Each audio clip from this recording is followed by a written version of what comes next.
Давайте все улыбнемся, поприветствуем фосфор в нашей дружной компании. Фосфор без улыбки нельзя приветствовать. Не то, что нельзя, не получится. Когда фосфор появляется в комнате, кстати, не каждый, иногда появляется темный фосфор, вернее, темная сторона фосфора. Темная сторона Луны. Ту-ду-ду-ду-ду. Не только у Луны есть темная сторона, у фосфора тоже есть темная сторона. И в этой темной своей стороне он может дойти до такой темени, что мало не покажется. Даже до симптома желания убить. Да, тот фосфор, который улыбается, который любит всех, которого любят все, может быть замеченным на темной стороне. Но это довести его нужно. Это нужно отключить его от света. Это у него весь свет пропадает. Это он уже не может нести свет. Фосфор переводится несущий свет. Сухой, жесткий кашель, вызывающий першение в гортани и соднящее ощущение за грудиной. Теперь, давайте я вам маленький секретик расскажу, который мне показали еще в Израильском колледже гомеопатии 30 лет назад. Смотрите разницу между фосфором и каустиком. Только будьте внимательны. Как говорил один сельский фокусник, показываю только 2 раза. Потому что в первый раз учусь у себя, а второй раз, последний, третий не повторю. Не смогу. Смотрите, фосфор показывает на область поражения всей рукой. Вот здесь у меня кашель, вот тут. Он дисперсирует, он разлетается, он разносится. Свет, вы не можете свет, ну, улыбку вы не можете взять в руки, вы можете просто быть поглощены улыбкой или раствориться в улыбке. Вот так. Вот здесь, везде. Нету границы. Каустикум покажет вот так пальцем, вот здесь, здесь. Кстати, не только каустикум будет так показывать, и калий, особенно калий бихромикум будет показывать так пальцем. А у калий бихромикума есть еще такой симптом, ключевой симптом, у него точечная боль. И не только фосфор будет показывать так, еще и соли фосфора могут быть здесь, еще и другие препараты. Но вот эта идея, что в физическом симптоме можно увидеть а, духовный корень или начало препарата, будем стараться отмечать. Держится за грудь, чтобы во время кашля не было больно. Как держится? Вот так. Не вот так, и не вот так, и не вот так, а вот так. Кто еще держится за грудь, чтобы не было больно? Правильно, Бриония, какие вы молодцы. Сегодня прям все молодцы. Здорово. Непрекращающийся кашель, приходящий к головной боли. У кого такой симптом? Правильно, у Брионии. Вообще. Видите, у фосфора, у Бриония по кашлю могут быть одинаковые симптомы. Но все равно, Бриония, отойди от меня. Фосфор, подойди ко мне. Бриония, не потерплю. Фосфор, все вынесу. Бриония, закройте свет, газ, воду. Кто-то говорит, а я уже проверял. Бриония, выйди из дома.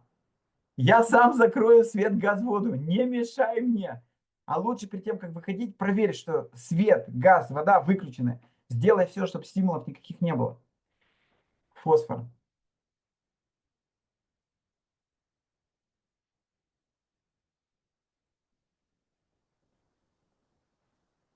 Света может быть немножко поменьше.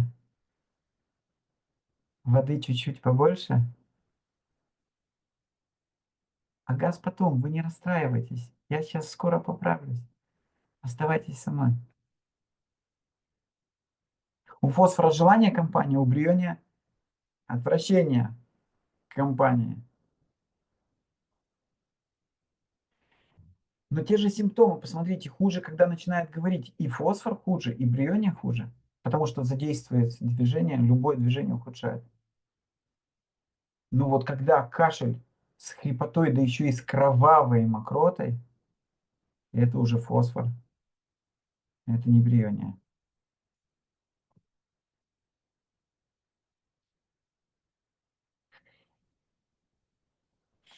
В кашле фосфора есть что-то, срывающее границы. Это может быть громкий кашель, который проникает. Это может быть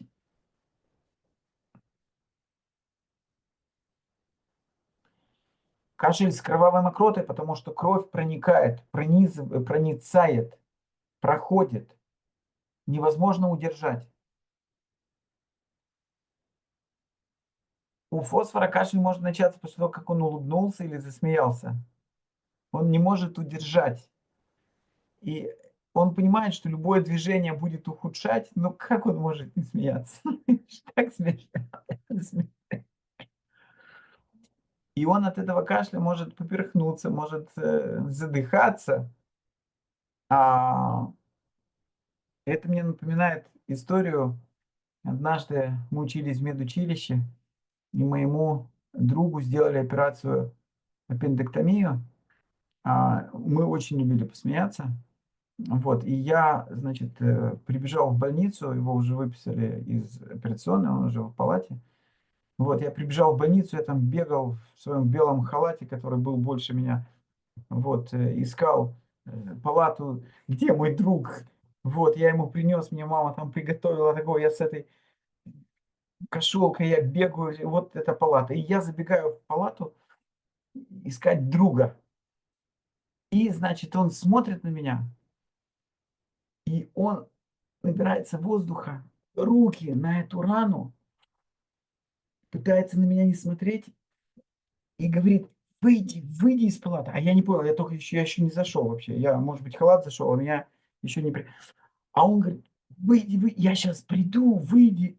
Я не понял, я вышел, конечно, из палаты, халат опал, как у парусника, знаете, ветер, ну, все нету. Вот. Вот. И он начал как-то там вылазить, выходить. И у меня второй порыв был помочь ему. Он как-то очень строго сказал: "Выйди из палаты". И в этот момент, когда я уже второй раз выходил из палаты, там кто-то в палате начал смеяться.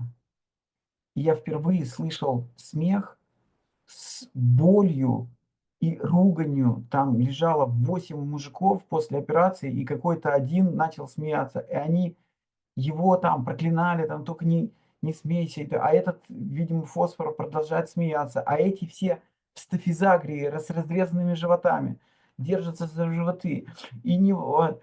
А этот говорит, фосфор, говорит: "Так хотите вы, выведите меня отсюда". А там один, видимо, уже не стафизагрия, а нукс вомика, говорит: "Да мы тебя не выкинем, не выведем сейчас, а выкинем". А фосфор говорит: "Вы хотя бы поднимите на второй этаж, вы же с первого, вы же ничего не добьетесь". Он как бы И, конечно, вот это наблюдать было. Я не знал тогда еще, что существуют такие гомеопатические. Вот. А проходил мимо врач в белом халате черного цвета, как сказал бы Жванецкий, незаправленный, ус один вверх, один вниз.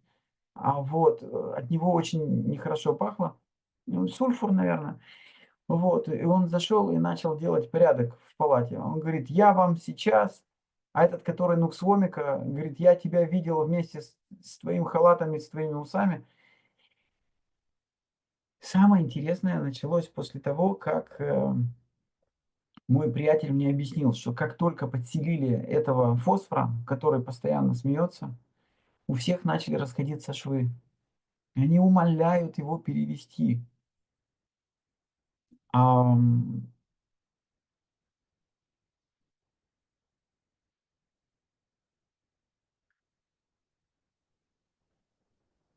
а какой препарат вы бы мне назначили? Между первым и вторым парусом. Когда я ворвался в палату, и мне друг, который вот лежит там, а я к нему бежал, я бежал к нему. Там уже, наверное, никакого супа не осталось в этой баночке, вообще там уже все.